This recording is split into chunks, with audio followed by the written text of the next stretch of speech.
वालेकुम व्यूवर्स, मैं हूं शमा नाज और मैं लाई हूं आपके लिए मेरा नया YouTube channel Shama with maths learning. मैं इसमें आपको गाइड करूंगी मैथ्स के तमाम प्रॉब्लम उनके सलूशन के बारे में। तो प्लीज़ अगर आपको मेरी वीडियो अच्छी लगे तो लाइक कर दीजिएगा और मेरे चैनल को सब्सक्राइब कर दीजिएगा ताकि मेरी नई आने वाली नई नई वीडियोज़ आपको मिलती रहें। तो चलते हैं सबसे पहले क्लास 10 के चैप्टर नंबर 2 रेशो, प्रोपोर्शन और वेरिएशन की तरफ। मैट्रिक क्लास के chapter number 2 ratio, proportion and variation. आज मैं आपको रेशो के बारे में बताऊंगी। सबसे पहले तो रेशो होता क्या है। रेशो एक्चुअली कंपैरिजन होता है टू क्वांटिटीज़ के दरमियान। फॉर एग्जांपल एक क्वांटिटी है ए और एक क्वांटिटी है बी। अगर हम इनके दरमियान रेशो को शो करें तो हम इसको इस तरह शो करेंगे। रेशो ए और रेशो का सिंबल ये होता है, 2 डॉट्स होते हैं, और बी, और ये इक्वल होता है इनकी फ्रैक्शन के, मीन्स ए अपॉन बी। नाउ मैं आपको इसकी एग्जांपल देती हूँ। इन केस एक क्लास में टोटल 100 स्टूडेंट्स हैं, जिसमें से 40 जो हैं गर्ल्स हैं एंड 60 बॉयज़ हैं। तो इनको अगर हमें रेशो में शो करना हो तो हम इसको शो करेंगे 40, और वही जो रेशो का सिंबल है वो 2 डॉट्स एंड 60, और ये इसको हम इस तरह फ्रैक्शन में भी शो कर सकते हैं, जैसे 40/60।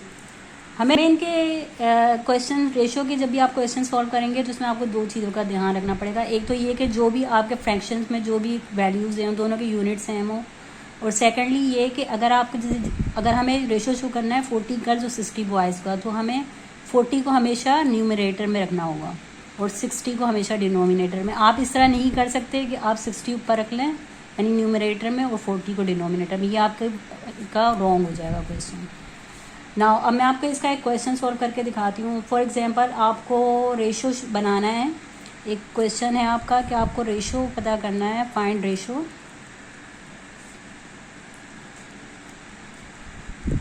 Ratio between 400 metre to 900 metre.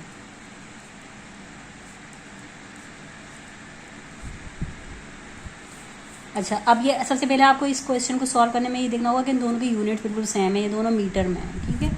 अब नेक्स्ट क्या है कि आपको 400 पहले दिया गया, तो आप हमेशा 400 को पहले रखेंगे, रेशो 900।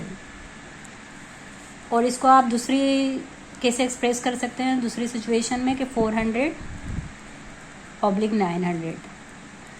दोनों में क्योंकि मीटर है तो इसलिए मीटर से कैंसिल हो जाएगा, इसलिए जब भी आप रेशो का आप एक्सप्रेस करेंगे तो इसमें कोई यूनिट नहीं होता है रेशो का। अब हम इसको लोवेस्ट फॉर्म में लिखेंगे, फ्रैक्शन की लोवेस्ट फॉर्म में, तो इसके लिए हमें इसको डिवाइड करना पड़ेगा 400 को 900 से। तो आप ये 0 कैंसिल कर दिए तो ये इक्वल हो गया 4/9। तो इस क्वेश्चन का आंसर यही होगा कि 4/9 और 4/9। तो अच्छा, इसी तरह का मैं आपको एक दूसरा क्वेश्चन बता रही हूँ, लेकिन वो थोड़ा सा डिफरेंट है इससे। आपको find ratio between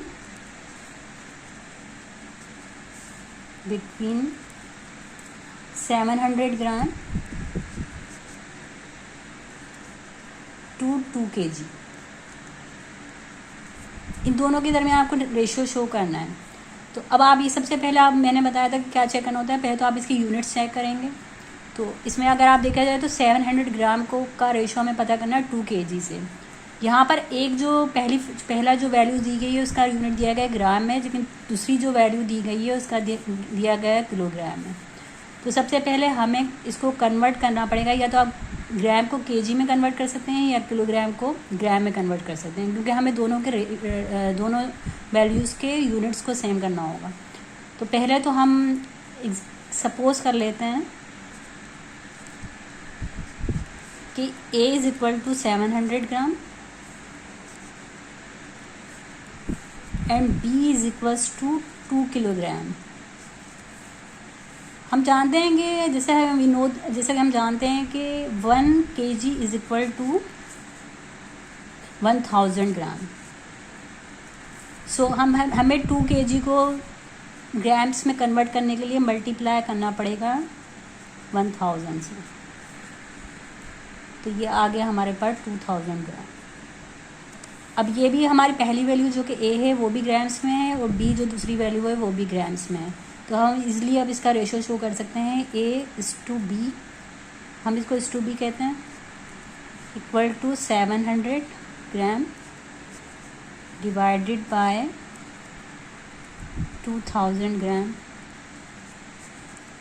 equals to 700 to 2000। ये तीनों एक ही चीज़ को शो कर रहे हैं, तीनों एक्सप्रेशन। अब हमें इसको इससे डिवाइड करना है, ग्राम्स ग्राम से कैंसिल हो जाएगा, इसलिए रेशो का कोई यूनिट नहीं होता। आप इसके दो जीरो से कैंसिल कर सकते हैं और ये जो हमारे पास बचकर आएगा A:B इज इक्वल टू 7:20। तो ये इसका आंसर है, ये हमारे पास इसका आंसर है। अब मैं आपको इसका तीसरा क्वेश्चन बताती हूँ, मैं आपको रीड करके दिखा देती हूँ कि in a factory there are 120 workers, यानी किसी फैक्ट्री में टोटल वर्कर्स की जो तादाद है या टोटल नंबर ऑफ वर्कर्स कितने हैं 120, in which 45 are women, women हैं 45 and remaining are man, remaining man है, जो कि हमें नहीं पता है। तो हमें क्या पता करना है, नंबर 1 तो मैन टू वुमेन का रेशो पता करना है।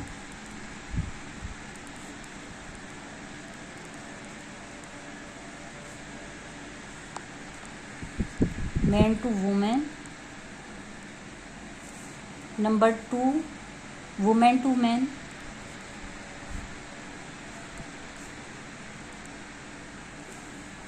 और नंबर 3 है मैन टू टोटल वर्कर्स।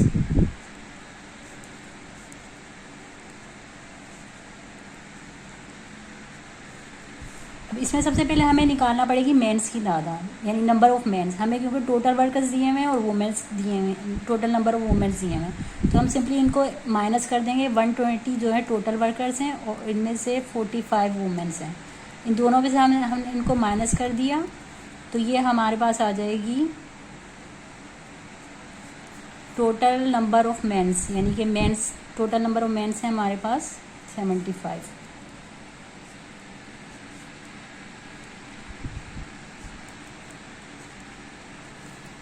हमने सिंपली इनको माइनस किया है और कुछ नहीं किया है।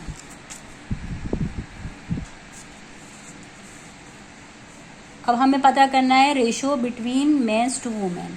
अब हमें पता चल गई है मेंस की भी तादाद जो कि 75 है और वेमेंस की तादाद जो कि 45 है।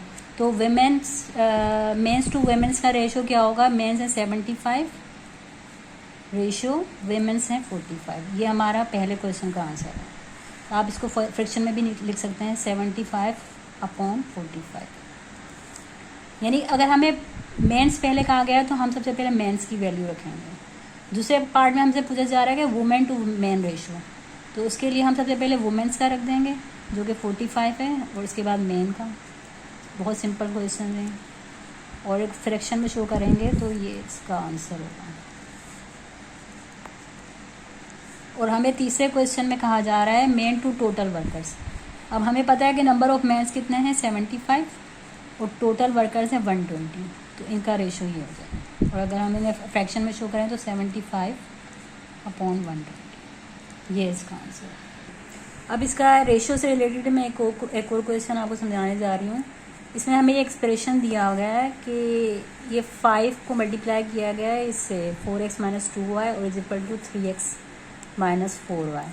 अब इसमें हमें रेशो मालूम करना है x और y का। अब ये सिंपल सोल्यूशन है मैथ्स से रिलेटेड, तो इसमें हमने पहले ये क्वेश्चन दोबारा से कॉपी किया है और इसके बाद अब सिंपली आपने क्या किया, इस ब्रैकेट को, इस जो 5 बाहर है मीन्स कि इसे मल्टीप्लाई हो रहा है पूरे ब्रैकेट से, तो इसको आपने सिंपली मल्टीप्लाई कर दिया। 5 4 = 20x और -5 2 = 10y, और ये आपने एज इट इज़ रहने दिया।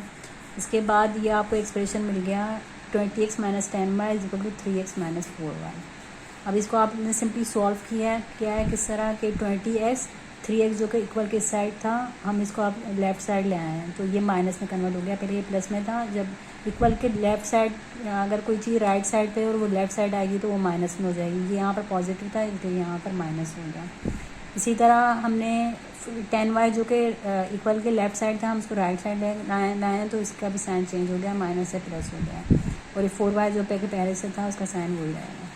इसके बाद हमने इनको सॉल्व किया, 20x में से माइनस कर दिया 3x का तो ये हमारे पास 17x आ गया, और 10y में से माइनस कर दिया 4y को तो हमारे पास 6y आ गया। तो इसके बाद हमने s यानी कि अब आपको मैथ्स के रूल्स तो पता ही होंगे कि अगर कोई चीज़ इक्वल के राइट साइड है तो वो अगर वो मल्टीप्लाई हो रही है तो लेफ़्ट साइड जाकर डिवाइड हो जाएगी। इसी तरह अगर कोई चीज़ इक्वल के राइट साइड प्लस हो रही है तो लेफ़्ट साइड जाकर माइनस हो जाएगी। तो इसमें हमने वही रूल्स यूज़ किए हैं।